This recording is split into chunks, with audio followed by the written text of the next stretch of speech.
This is Fort Wayne's NBC News at 11. The first confirmed U.S. case of the contagious coronavirus now in Washington state. The male victim in his 30s is in good condition, still hospitalized in isolation after being treated for pneumonia-like symptoms after recently arriving from Wuhan, China. That was the headline 1 year ago, the first U.S. case of what was described as a mystery virus confirmed in the U.S. We have team coverage tonight looking back and forward to what's next with reporters Carly Van Cleve and Vince Lovergene. Fast forward 1 year and now we have seen nearly 25 million COVID-19 cases in this country. Good evening, everyone. I'm Linda Jackson. And I'm Tom Powell. So much has happened over the past year, right? Fort Wayne's NBC reporter Carly Van Cleve has a timeline of exactly what we've been through. Tom, from the first COVID-19 case to the first administered vaccine, here's what happened since the start of the coronavirus pandemic.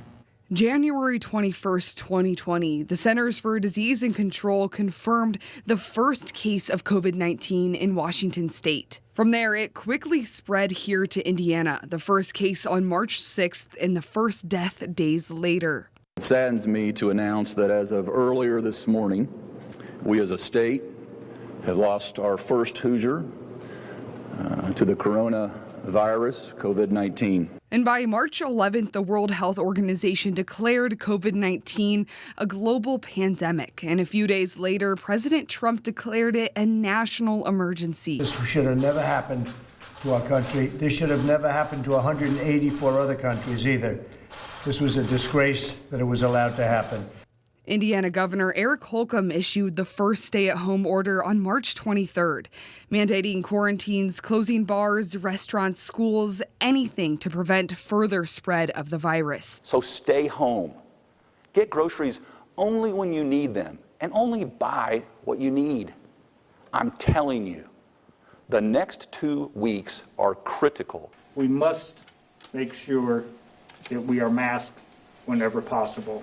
By May 1st, the governor had a plan to reopen the state, including a mask mandate in late July. And just when the cases were going down, a surge. We talked to our hospitals here in Allen County. They've seen a tripling recently. Restrictions return. A vaccine was the only hope, which came December 14th, the first dose administered here in Fort Wayne. And that's the power that together will remain Indiana strong.